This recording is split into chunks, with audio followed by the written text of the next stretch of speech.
when it comes to support system and personal development na rin niya. Hi, Mel. Take it away. Yes, thank you, Coach. Hi, good evening, everyone. So, nakapag-dinner na ba lahat? Okay, so I am batch 5 sa Elite. So, nag-start ako ng freelancing July of last year. Then, kailan ba ako nag-Elite? I think that was August of last year. So, right now, I'm into property management na niche. So, to be specific, it's a short-term vacation rental. So, yung mga clients ko is, ano sila lahat? Puro sila mga short-term vacation rental na property managers. Yan. So, as way of giving back to the community, no? Kasi yung isang client ko na nakuha ko last year is dito ko siya nakuha sa yung posting is dito ko siya nakuha sa posting dito sa Accounting Peoples. Kaya sabi ko kay coach yan, nga, anything I can help sa especially sa mga newbies, willing ako mag free webinar for them. So kaya ito yung property management kasi dito ako nagsisimula at right now ito talaga yung niche na pinapasok ko. So right now I have 3 clients. So lahat sila all are property managers. Yung ay dalawang full-time and isang full-time client based in US and Canada. Okay. So, wait, share ko muna yung screen. So, to set lang the expectation of everyone, no? So, this webinar is just an overview of property management. So, we will not be discussing comprehensively kung ano yung mga tools na ginagamit. So, this is more on yung overview lang talaga, yung ano yung property management, ano yung recording, ano yung covered nila na charges, ano yung recording of the revenue. So basically yung flow lang niya. So, okay, let me nag nagkita na ba yung ano ko, yung screen? Yes po. Okay, wait lang, lipat ko lang yung sa kabila yung mga mukha niya para makita ko. Wait.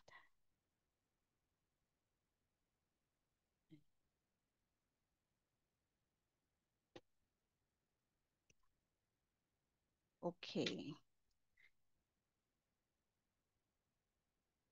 Okay, so before we go into the topic on property management, I just want to share this data I get from Strategic Market Research. This is the 2023 US data. So it says there that the rental property owners in US is 10 million. And out of the 10 million property owners, 51% of that hires property managers. And 326,000 of that are property management firms. So, why I am saying this? So, I am saying this para sabihin sa inyo na madami yung opportunities sa property management. So, imagine sa kahit dun sa 49% na yan, kung direct kayo to rental property owners, ang dami niyan. And kung makakuha kayo ng client kasi on managers na mga firm, medyo malaki yung mga ano nila, salaries, starting salaries because pang long term yung engagement nila. Considering that you will be dealing to homeowners, ikaw yung kumakausap if may mga inquiries sila, kung may mga questions sila in terms of their bookings, ikaw yung magko-coordinate in terms of of accounting the revenues and expenses dun sa property. Kaya pang ano siya, pang long-term engagement. So, in my case, normally I don't charge per hour. So lahat is naka-retainership monthly yung ano ko, yung mga clients. Kasi for not like other property management businesses, yung short-term vacation rental kasi parang lugi ka kung magpa-per hour ka. Kasi there are season na lean season. So, hindi siya palagi na peak yung season in terms of vacation rentals. Okay, normally for vacation rentals na property management, naka naka-retainership siya. Okay. So, ano ba yung property management? So, as dito sabi nila Josie na yeah, malawak siya. Madami hindi siya isang ano lang. Malawak yung property management. So, basically yung ano niya, yung ganito lang yung tingnan mo. May isang property, tapos may property managers. So si property manager, sila yung nagmamanage ng property. They take responsibility doon sa day-to-day operations, yung repairs and maintenance ng property, yung security ng property, and yung upkeeping ng property.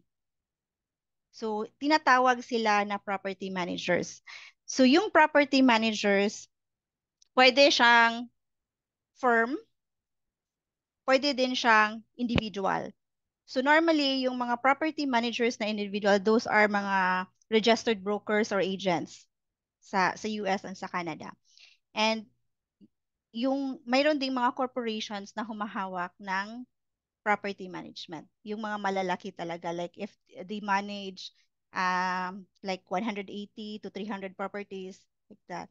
Tapos yung mga individual, normally siguro yung na-encounter ko na individual na pinaka mataas yung maraming minamanage is maximum of 80.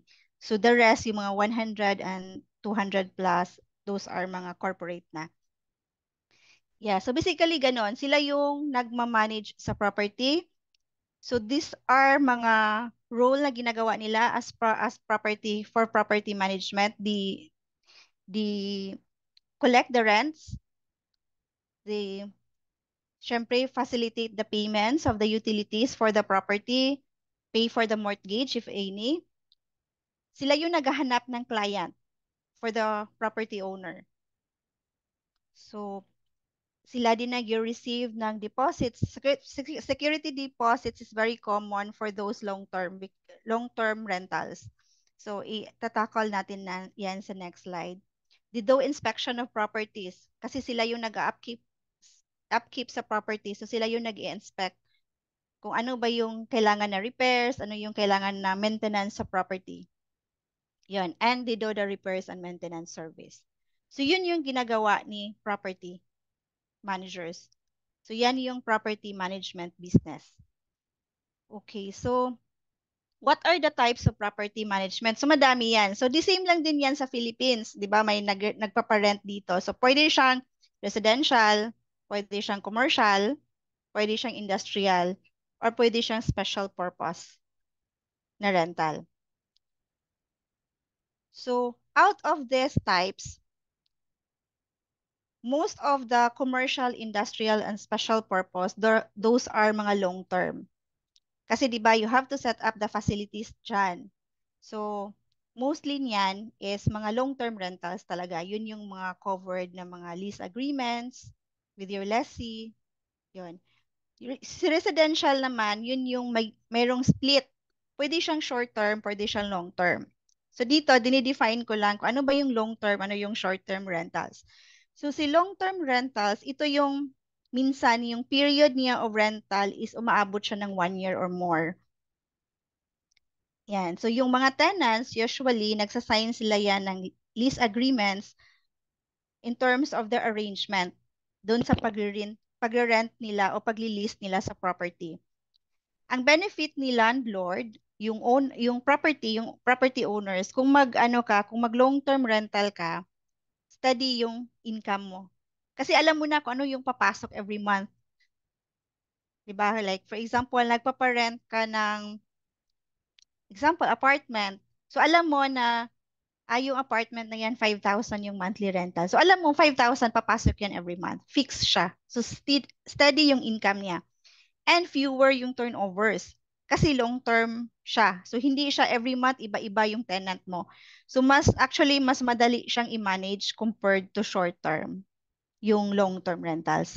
So ano ba yung mga sample of long term rentals? So yeah, as mentioned kanina, usually yung mga commercial, industrial, and special purpose na mga buildings, those are mga long term. And also ito mga single family homes, multi-family homes. But si multifamily homes and condominiums, minsan, they are rented out for short-term basis, especially if the location of the property is within the tourist destination. So, parang magiging vacation rental siya. So, dun papasok yung short-term na rental. Wherein, si short-term naman, ito yung nagre-rent are the tourists, travelers, or yung mga individuals na kailangan lang ng temporary housing. Like for example, pumupunta sila sa place, then they will stay there for 3 to 5 days for business purposes. Yun. So yun yung mga short-term rentals. And ang ano sa short-term is, syempre, it's because it's not monthly fixed rate, mas mataas yung nightly rates nila. Kasi you will be charging your guests o your tenants in a nightly rates. So hindi siya yung naka-monthly. And yeah, it's yun, nasa ano siya, popular tourist, normally nasa popular tourist destination siya. Yung mga ganon na having a short-term vacation rental. Yan. So, sa case ko, lahat ng clients ko are short-term. Yung minamanage nila na properties are short-term vacation rentals. The three of them. So, they are short-term vacation rentals. So, ang ano lang kay short-term vacation rental, actually, mas complicated siya compared to long-term. Kasi, madami siyang tool na ginagamit for your accounting recording. Yan. So, so paano ba yung property management na accounting? How it works? So, as property managers or as having a business of property management, ikaw yung magre-record ng financial transactions for that property. So that includes the rent payment, the expenses, mga related repairs, and saka yung management cost. Sa business naman, kumbaga if you receive a payment for that property, hindi mo siya income as property management na business. Income siya doon sa homeowner, which is ikaw lang yung nag-receive as property manager. So as property manager, yung income mo is the management fees. Kasi i-charge mo si homeowner ng certain fee for your services. Usually it range 15%, depende sa contract ni property manager and the homeowner. So normally it ranges 15% to 25%. So yung management fees na i-charge mo kay homeowner, yun lang yung income mo as property manager. So yung income or yung payment na na-receive mo from the tenant or from the guest for short-term vacation rental, hindi mo siya income. So iba yung kumbaga yung accounting recording ni property management, medyo complicated siya compared to the regular accounting na pagre-record. So, kumbaga, ano ko sa next slide. So, ganito siya. So, these are the common terms that you will encounter for property management businesses, no? Especially for short term. So, maririnig mo yan yung trust account. Si trust account, ano talaga siya, required siya, if you are into a property management business, required siya na si property manager or yung business ng property management mag-open siya ng trust account. Kasi lahat ng payments na pumapasok from the lessee or for short-term vacation rental from the guest, pupunta siya kay trust account. Hindi mo siya pwedeng isama sa operating fund account mo. Ang reason yan is because that funds are intended for payout to your homeowners. Kaya nasa trust account siya. So, like for example, in this case, like payments received from channels because I'm presenting her no the short-term rental. So lahat ng payments from channels like si Booking.com, Airbnb, Expedia, VRBO, yon yung mga channels. Pumapasok siya sa trust account. At some property managers, especially those na nag-handle lang ng mga less than 20 na properties, normally opens individual accounts for each properties. may mga ganong property managers kasi mas ano daw, mas madali nilang i-account yung income and expense per property. But it's not ideal actually if you're handling 30 up properties kasi medyo matrabaho 'yan kung example you manage 100 properties tapos isa-isang bank account mo siya, 'di ba? Matrabaho siya. So, yung mga malalaking property management businesses normally open sa one trust account lang. So, dun pumapasok lahat ng payments. Which is, you as an accountant, ikaw yung magre-reconcile yan. Check mo yan na tama ba yung payments na na-receive mo from channels? Na-consider mo ba lahat ng fees? Kasi, kaya sinabi kong complicated siya. Kasi when the channels remit the payment to your trust account, mayroon yang mga fees. Especially if you are using Stripe. So may mga Stripe fees yan, tapos may mga host fees yan. So depende sa na-agree nyo na pricing with the channel. So in cases of like for example, si Booking.com, si VRBO, nagcha-charge yan sila ng channel fees sa property managers. So yung channel fees na yan, binabayaran yan. So you have to take note na lahat niyan makonsider mo kasi dapat deducted yan siya from the owner's payout. Kasi hindi buo yung na-receive mo na payment from your from the rental payments from your guest for in this example. And you have to account also other expenses na na-incurred mo dun sa property. Example of this, yung mga repairs and maintenance. So kung may kailangang i-repair dun sa unit, like for example, sa townhouse or sa unit ni homeowner, may kailangang i-repair, i-account niyo doon. So, some property owners do the markup. Like for example, this pan 50, so may markup yan sila na yung i-invoice nila kay property owner is 15% higher sa cost. May mga ganon. May mga property managers din na they charge it at cost. So depende. So you have to understand ano yung mga mga agreements between the homeowner and the property managers. So may mga special cleaning. So yung mga special cleaning, those are mga, for example, nagpapa-deep clean si property owner or kung si property owner talaga yung nagsistay sa property. So, doon magcha-charge ka ng owner stay cleaning. Tapos may mga linen fees. So, those are mga common na mga fees na china-charge kay homeowner. So, pag after mo ma-account yung payment received from the guest or from the lessee, less the expenses, that's the time that you disburse. So, yun yung tinatawag na owner statement. So, yun yung owner statement, yan yung nire-release ni property managers to homeowners. Normally, it's every month. Pero, I know there are some property managers na nag-release twice a month.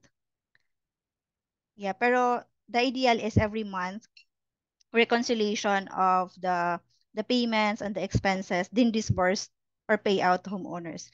So lahat ito, yung flow na to, doon siya sa trust account nagmo-move, yung in and out. Tapos yung management fees, of course, you have to compute for that also kasi kukunin din siya from trust account. So ita-transfer yung management fee. After nyo na-reconcile, ita-transfer yung management fee from trust account to your operating account. So ganun siya nag-work. So, ano ba yung mga usual na guest charges that goes to property managers? So, if you are a property manager, no? So, since as mentioned, yung mga cleaning, yung upkeeping ng property is ginagawa siya ni property manager. Yung mga pet fees, cleaning fees, yung mga ganitong charges goes to the property managers. So, hindi siya kasama doon sa ipi-pay out mo kay homeowner. So kasama to siya sa china-charge to the guest, pero sa payout, hindi siya kasama. But you have to take note as well because there are there are brokers na sasakay siya dun sa facility ni property managers. So there are some, like example, si, but this is a very rare scenario. For example, yung nagmamanage talaga ng property is si property owner, but wala siyang facility. Wala siyang facility na pwedeng magamit niya to post his listing. So, nakisakay siya kay property owner sa mga tools nila. So, si property owner, syempre, magcha-charge siya ng fees at lower amount. So, for that arrangement, yung mga cleaning fees, yung mga other charges, napupunta pa rin siya kay property owner. Kay yung china-charge lang kay property managers are the management fees. So may mga ganong scenario yun. So depende between the agreement ni property owner tsaka ni property manager. So you have to look at the contract kasi dun yun siya makikita sa contract niyo with property owners kung ano yung covered na charges na kay property manager at ano yung covered na charges na kay homeowner. So ganun lang yung flow on property management. So yeah, I think this is the end of the slide since this is only an overview. So if you have questions or may gusto kayong i-clarify sa presentation, yeah, Yan, pwede medyo kayong nabitin sila, pero again, sinabi naman kanina, overview lang siya about property management kasi we do have an actual in-depth training sa loob with Coach Need and Tita Maya, pero by yeah. August pa siguro yon. Question, guys. Medyo naliwanagan Coach, na ba pwede kayo? mag-share? Sure. Share Ah, ng well, Gcash? hindi, Gcash ba yan, sir? yung dinidiscuss niya. Kasi yung dinidiscuss niya na actually na-encounter ko rin yan kung alam nila yung website na BPM Solution. Yung BPM Solution concentrated siya sa US market, real estate siya. So recently, nag-take ako ng mga course doon free naman siya. With regarding yung sinasabi ni Ma'am about do sa property. So lahat yun nandoon. Ang kagandahan lang doon kasi sa BPM Solution, pre yung mga certification. Then, actually, supposed to be mag-a-apply sana ako kaso ang bilis ng turnover ng application nila. In less than siguro mga wala pang 1 day. Ang record kasi nila marami, may mga certificate sila na yung dinidiscuss ni ma'am kasama yun. Yung flow nung ano niya, ng mga dinidiscuss niya kasama doon. Kaya very helpful yung sinasabi niya kanina. Mm-mm. Kasi minsan may na-encounter ako na property manager. Actually, during the discovery call, doon lang din niya na-realize na yung channel fees, hindi pala niya na-deduct sa homeowner's payout. So sabi niya, wala saan pala yun na-deduct. So, kaya sabi niya, okay, titingnan ko kung saan siya naka-charge. So baka sa personal card niya. So doon niya na-realize na, hindi pala ako nag-deduct kay homeowner. Yun. So, yeah, maganda yon na parang may nabigay tayo na value during the discussion with the client kasi doon yun nila makikita na alam talaga nito kung ano yung paano yung property management, yung mga ganun.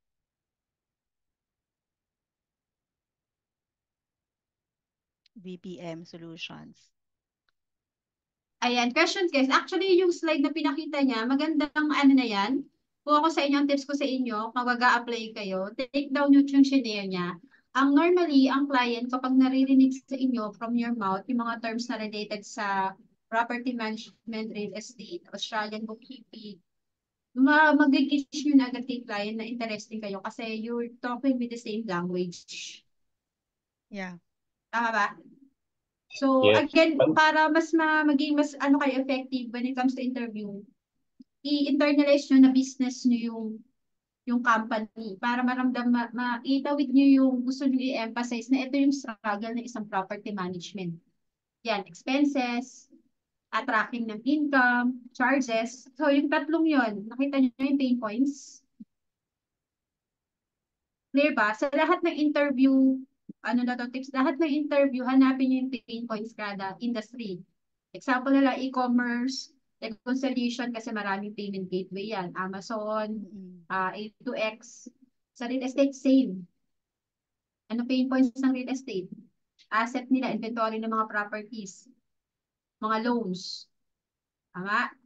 Siyempre, taxes, simple. Pero medyo ano na yan, malayo-layo na yon.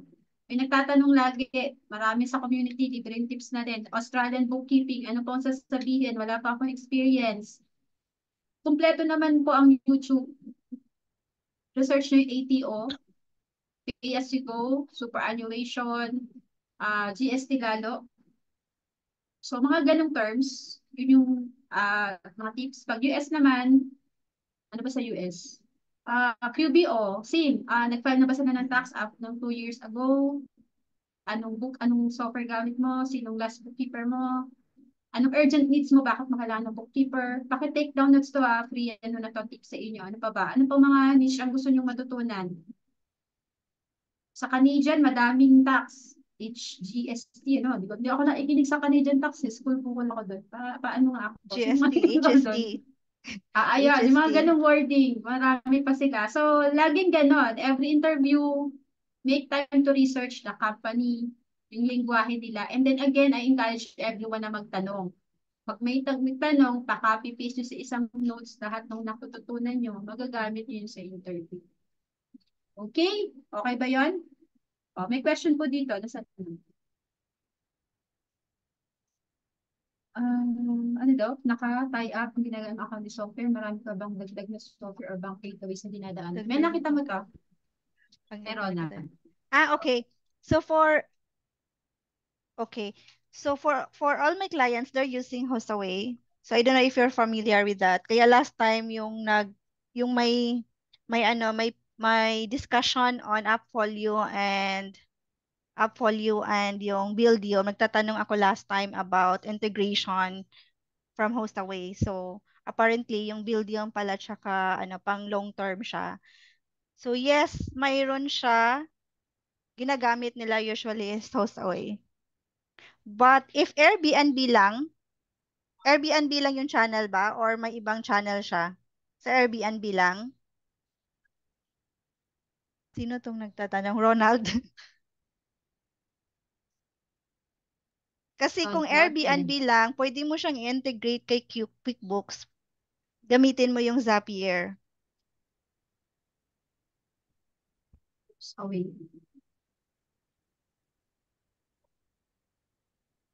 Okay ba? Nasagot ba yung tanong? Sino pa yung may tanong kanina na baka nadaanan natin? Sige po, manghihingi po ako ng copy ng presentation. Nasa akin po yung kopya. O sige, lahat ng nandito meron. Teka, download ko na, sabi ko sa ayuda. Dahil nandito kayo, so yung bibigyan ko. Tama ba? Fair enough? Thank you po. Fair. Ayan po, yan yung Hostaway. Kaso lang, wala siyang free. Yeah, Zapier. Zapier tsaka workload, pwede siya. Integration tool siya. Siguro ang question ko dito, kasi baka overwhelming to sa mga newbies. Tama ba? Kasi niche, ano na pa-niche daw na siya, hindi siya yung, mag-a-apply ako kasi sabi ni coach, malaki daw sahod doon. Newbie pa ako. Isama niyo lang sa roadmap nyo, sa dreams nyo yun. Tato si Pwede Ronald. ko po magtanong? Sure po. Piso po isang tanong ha. Bale, Miss Mel, confirm ko lang, have you experience po yung meron kasi si client ko is a property owner and then a property manager. So, meron pa po bang experience or dapat po ba na yung income ni, meron po bang separate account for um, kung ano yung minamanage niya at the same time yung sales and expenses dun sa minamanage niya at the same time dun sa ino-own niya. Tama ba ako ng ganun? Yeah, pero normally pag if you own the property, wala siyang management fees. Yes po. So yung income niya is magiging income siya sa kanya. Part siya ng operation income niya. Kung hindi siya kung ano siya kung registered siya under sa business. Ano ba si property manager? Individual siya or Individual po. corporation sila? Firm sila? Actually, sa previously individual, ngayon meron siyang binuong another company na meron siyang partner. At the same time, property manager din siya. Okay, kasi pag ganon, ano siya, iba siya. Kung firm talaga sila, yung property management firm talaga sila. So yung income niya as individual for his property, ilalabas mo siya from trust account talaga. So hindi siya part sa magiging income ng business. Okay. Okay po. Separate transaction. Guys, pwede kayong mag-unmute para masagot ni Mel habang nandito siya. Since libre naman to. Opo. Pasalamat tayo by unmuting ourselves. Nare-ready ko lang yung ayuda niyo. Isi-save ko na yung yung slides sa file. Pa-ready na lang yung link. Ako question ko, Mel, how do you handle, you mentioned two full-time and one part-time. O dahil, anong tips mo doon? How to manage your Kasi, time? yeah. Kasi as mentioned, yung mga normally pag short-term vacation rental, madalang yon na, kumbaga, part-time ka sa kanila kasi 'di ba you will be talking to their homeowners, and syempre yung mga homeowners na yan mga high profile sila, so ayaw nila yung iba-iba yung kausap sa mga homeowners nila. So yung part-time ko kasi actually yung isa is pwede ko lang talaga siyang gawin in 8 hours yung trabaho na 40 hours na sabi niya, kaya kayang-kaya talaga siya sa time. Tapos yung isa kong full-time, yun yung medyo kasi malaki yung role ko doon. So siguro in a day, matatapos ko naman talaga siya in 5 hours yung ginagawa ko. So, kaya talaga siyang i-handle yung ganon. So, I work Monday to Friday, 8 hours lang talaga. So, hindi ako nag-extend. Saturday, Sunday, wala. So, ang maganda pa for property management is flexi sila. Walang time tracker, especially if you will be paid na in returnership. Yun ang good Ma'am, news. anong Parang gamit gusto ko yung mag-share. software? Anong gamit yung software? QuickBooks, Buildium, Apollo? For short term kasi is hindi siya, si Buildium siya kasi Appfolio, pang long term siya. For short term vacation rental, yung gamit normally is Hostaway. So si Hostaway, ano niya, Okay. consolidate niya lahat ng bookings from different channels. Tapos siya na yung nag-automate ng charging ng payment. So from Hostaway, may other software pa kaming ginagamit. Yun yung accounting, property management software na ginagamit namin. Siya yung nagbangga-bangga. Siya yung nagbangga ng mga rental, payments, ganon. So doon kami nag-generate ng owner statement. So yung QuickBooks tsaka Zero, kasi yung isa Zero yung gamit, yung isa QuickBooks. Yung QuickBooks at Zero, ginagamit lang namin siya for the financials. Hindi siya namin ginagamit for the owner statement. Kasi hindi talaga siya pang PM. Si Zero tsaka si QuickBooks. So for property management na short-term vacation rentals, normally ginagamit niyan, you can search that clearing, normally ginagamit nila. Clearing. Tapos yung isa, mayroon yan which is an Australian firm. It's Booking Trust. Yun normally. Depende pala siya sa kung long-term and short-term na Oo, yung PM software, depende siya kung long term tsaka short term. para Kasi siyang medyo Airbnb type. complicated si short term. May mga advance payments kasi siya na papasok for each reservation. Tapos in each month, madami yang papasok, like in one listing or in one property. Minsan may papasok yan na 10 bookings kasi short term siya, mga 2 to 3 days lang yung stay ni guest. So minsan may papasok na 10 bookings, 5 bookings. So mahirap siya kung manual mo talaga siya or manual mo siya update dun sa software. So may mga software siya na nag-i-integrate from Hostaway, kukunin niya yung data from Hostaway. Tapos may PM software kaming ginagamit na for accounting. Na siya yung nagbabangga ng rental tsaka payment. So yung ginagawa ko lang doon is ni-review ko lang yung completeness na pumapasok sa owner statement. Parang ang business pala niya, parang mga transient house sa Baguio, parang gano'n. Yes, Oo, siya is parang short ganon. term. Okay. Yeah. Oh, So sige, those thank you, are ma'am. Parang ah, mas mahirap nga mga short term kasi ang bilis, no? Hindi ang kaya pag bilis. long Mabilis term, yung pag release mo turnover na niya. siya one time, bayaan mo Like na siya. Mga repairs na yun lang nga, ang yung ano, isa kong gamit. client, 800 bookings siya a month.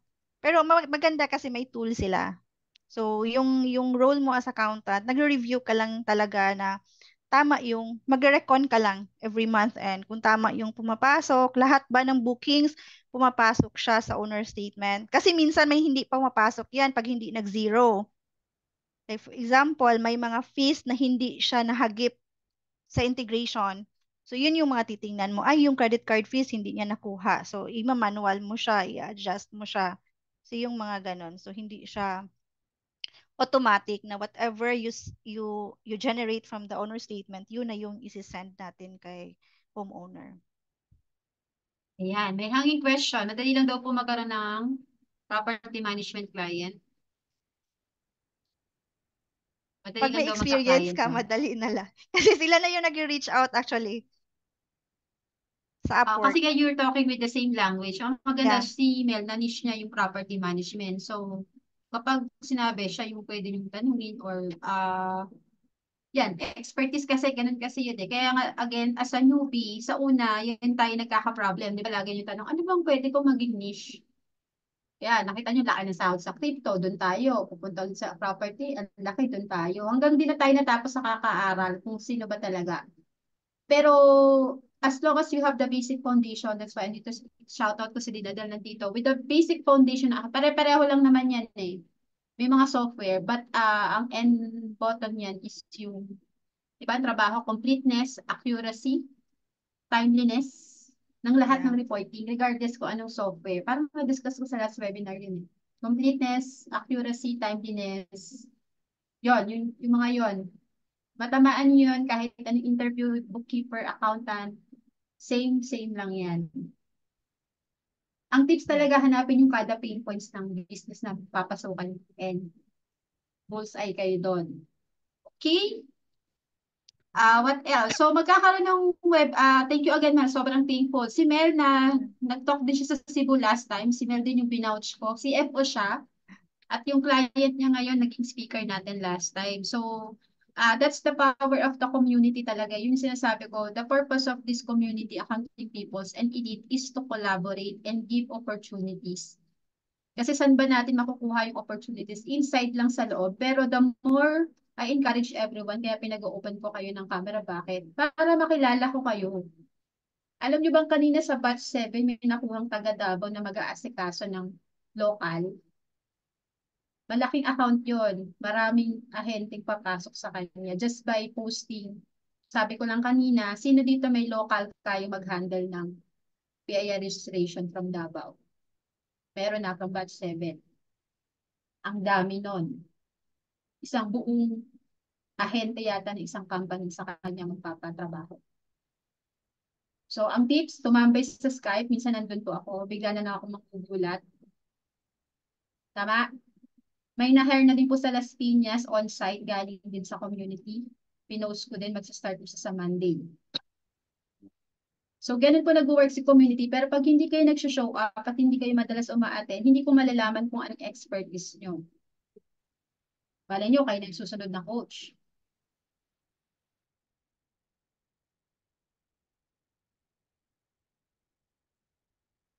Diba? Hindi natin masabi. Okay? 8:30. But then again, thank you so much. Ibibigay ko yung link nung ayuda nyo. Pakita ko lang kung ano yung makukuha nyo. Kasi sobrang sunurin kayo. Hindi lang isa. Lima ang ibibigay ko sa inyo. Kasama yung kay Mel na, ayan, property manage overview. Nagbigay ako ng statement ng financial position copy. Medyo duduguin yung utak niyo kung gusto niyo aralin. Yung create UBO setup, fundamentals of basic accounting, mga dati ko na to, accounting software using. So lahat lang ng nasa loob ang may copy. Okay. It's up to you guys kung share ko, libre naman. Pero I think deserve naman ang nandito yan. Tama ba? So ayan, yung limang yan makukuha nyo. And ayan. And then abangan nyo pala, since Mother's Day promo, abangan nyo yung aming Mother's Day promo. Lalabas anytime soon. Plus, sino din dito yung batch 9? Ready na ba kayo? Naka-promo ba hanggang tomorrow kasi batch 9 is sa Saturday na. Pero again, may dinagdag ako mga files na pang bago sa phase 3. Mas madami. Hinanap ko ulit yung mga files ko before dinagdag ko na. Siguro naman sulit naman yung investment so far. Okay, pero sana yung batch 1 to 8, alam ko naman mga busy kayo, pero sana walang bibitaw. Simulan nyo na to eh. Tahimik kayo sa community Tahimik kayo Baka may client kayo. Thank you, Miss Mel. Alam ko may meeting siya, pero you can stay pa. Then picture tayo. And then, again, few more announcements. Sa Saturday na po, next Saturday na po ang Jumpstart Community. Few more slot left. I think 15, 13 packs na lang. Tapos, meron pong sasakyan from Josie. Si Josie ang Ortigas, something in Ortigas pa yung meet up. Tapos yung hotel, 1,000 na lang siya per night pag may kasama kayo. So, Team commute na kasi ako ng 17. Nag-book na ako ng 2 nights. di ba? So, Ay, ayan. nauna na siya. May Barkada package, baka gusto niyo siyang i-grab. Ayan, si Cap Hernandez. Yan. Tapos, ayan, meron din kami sa next, sa May 25 naman magi-guest din ako sa Jams kila Miss Shari sa May 16 naman kami. So, sunod-sunod po yung ating ganap. Magsasawa kayo sa mukha ko. Ayan. So, ayan. So, it's another history ulit kasi minsan lang ito si Steve C, si Cap Hernandez, Jonathan Ruiz, Larry Brotan, and Jody Chara, and yours truly. May 17 and 18 sa Whitewoods. Pwede. Afternoon kasi hindi lang naman kasi siya networking. Siyempre may swimming pool doon. So, time na nating maligo. Ito yung talaga yung inaanday ko maligo. Yan talaga yung hinahabol ko. So, ayan. So, ginawa yan ni Joe para sa inyo. Siya ang nag-isip niyan para sa Jumpstart. Ang goal ng Jumpstart again is for actually lahat. Pero ang pinaka tinitingnan namin maging business owner kayo. Gagawa kami ng roadmap. Kung si Elite may roadmap sa newbies, si Jumpstart may roadmap to become an entrepreneur at agency owner. Ganon siya namin ilalatag sa inyo. Kasi mga pang leadership, public speaking, yan, yung mga ganon. Okay? Ayan, so yun na lang. Few more announcement and eto na, batch 9 na po, last na announcement and dyan pasuyo na lang nung waitlist natin. Abangan nyo po sa waitlist. Again, may Mother's Day promo. Sa June, darating na po si Real Estate Bookkeeping. Abangan nyo po. And on July, Australian Bookkeeping. And then by August, Property Management. So, naka-waitlist. Meaning, pag nag-sign up kayo ng waitlist, makaka-capture na namin yung email nyo. All you have to do is wait for the further announcement. Okay? So, yan na po. Last call na hanggang bukas kasi gagawan pa po ni Jen ng presentation. So, give Jen time si Jen mag-prepare. So, again, what is Accounting People's Elite is a 90 days coaching program where you will learn from phase 1 to 4 on how to get hired, mapansin ang proposal, magawa ng loom, phase 2, how to win interviews, phase 3, lahat ng workflow, onboarding, checklist, whatever, monthly bookkeeping report nandun. And phase 4, marketing, nakapokus siya on how to grow your LinkedIn, tawag dito, organically. So, yun yung pinaka-goal. Para masabi nyo yun is, again, we're turning 27 na patapos na, 27 na ako by using, wala akong ginamit na kahit ano by organic posting lang. Alam ng edit yan kung anong ginagawa namin yung Sabado. Yung mga gagaling dyan. So, 27 na, running for 27 na tayo. Okay, what else? So, ayan. So, konti na lang. Last step, 25, ngayon 27 na. Ganun siya kabilis nag-work. Basta tama yung profile optimization, no? And content and mga hashtag. So, yan yung pinaka natin. Okay? So, ibibigay ko na ang inyong ayuda. And picture taking muna bago mag-ayuda. Okay, labas.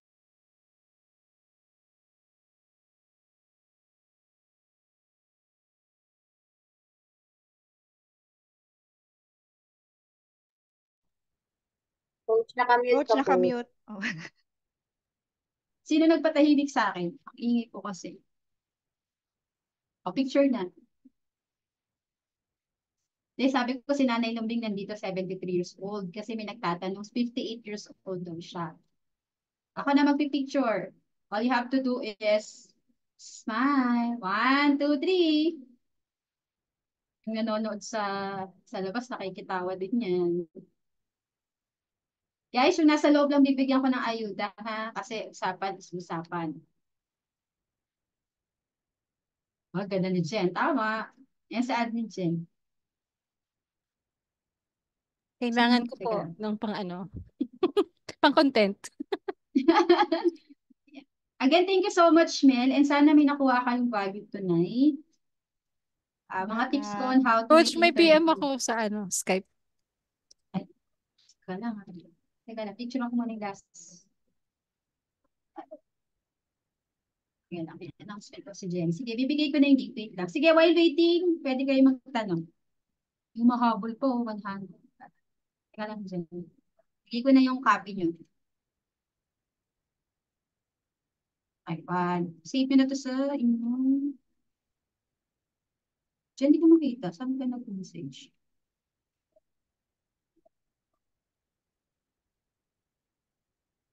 Ay, wala pala akong internet.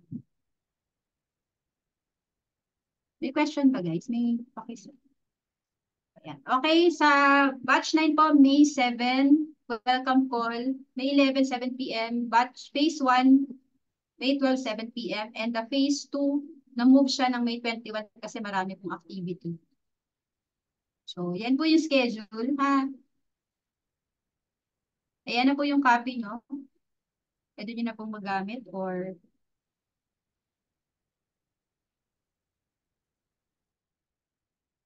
saan na kayo?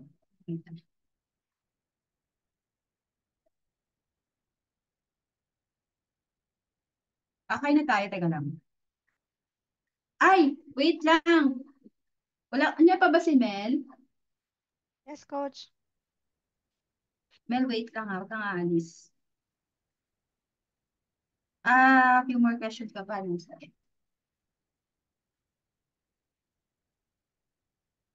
Okay, syempre naman, hindi tayo papayag. Of course, I want to give the certificate of appreciation. This is to express our sincere gratitude to Mel Antoinette Romero. This is the second time na nagbigay siya ng free webinar for us. Overview ng property management for delivering an enlightening and engaging discussion on property management overview. Your expertise, insights, and dedication have greatly enriched our webinar, providing valuable knowledge and understanding of property management to our audience. Your contribution as a speaker has been instrumental in understanding the basic in property management, and we extend our sincere gratitude for your outstanding performance and commitment to excellence. Your participation has truly made a difference, and we look forward for future collaboration. Given this May 9, 2024 via Zoom in behalf of Accounting People sa Elite. Thank you so much, Mel. Thank you din. Sana may Ayan. natutunan somehow. Pa-type naman ng one kung may natutunan, lalo yung mga first-timer. And I hope hindi lang ito yung first time na umattend kayo. Pa-type 1. Pwede rin kayo makikonnect kay Miss Mel sa LinkedIn niya. Yes. Buong pangalan ko lang Connect. talaga. Mabait yung amo niyan. Kamusta na lang kaya Yeah, mabait yung boss. Kay Yung Papa boss niya, Mark. nag-guess na. Kay Papa Sa Mark. pogi kong amo. Oo. Parang inspire ka lagi. Ang Parang ganda siyang ng hindi boses. totoong tao. Parang Ang hindi siya ganda ng totoong boses. tao. No? Ang ganda ng mata niya, kulay blue.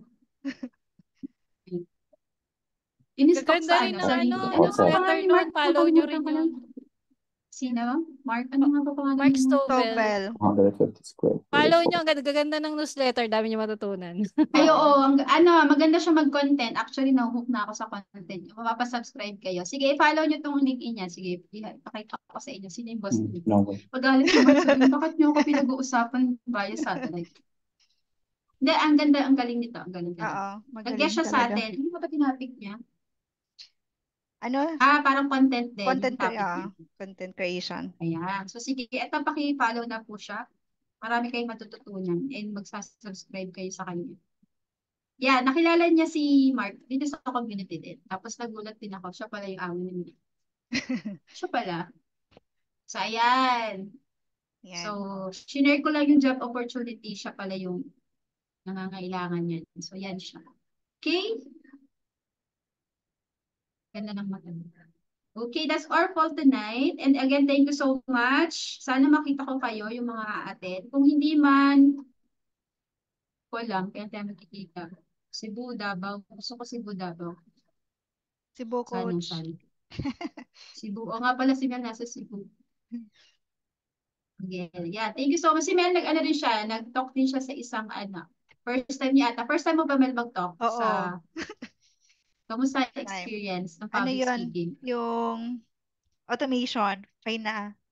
Automation in finance.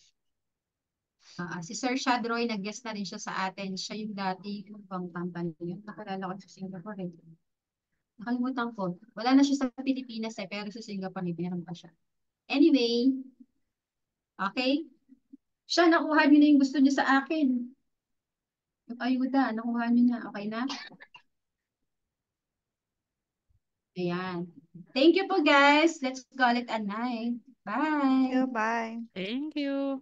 Thank you po. Kita-kits, Drumstar, tsaka sa Ah, sa May 25. sa 15. And batch 9, see you on Saturday.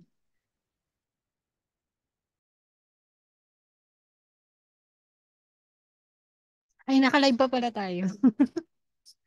No. Yan, pinatay ko na. Teka, recording stop.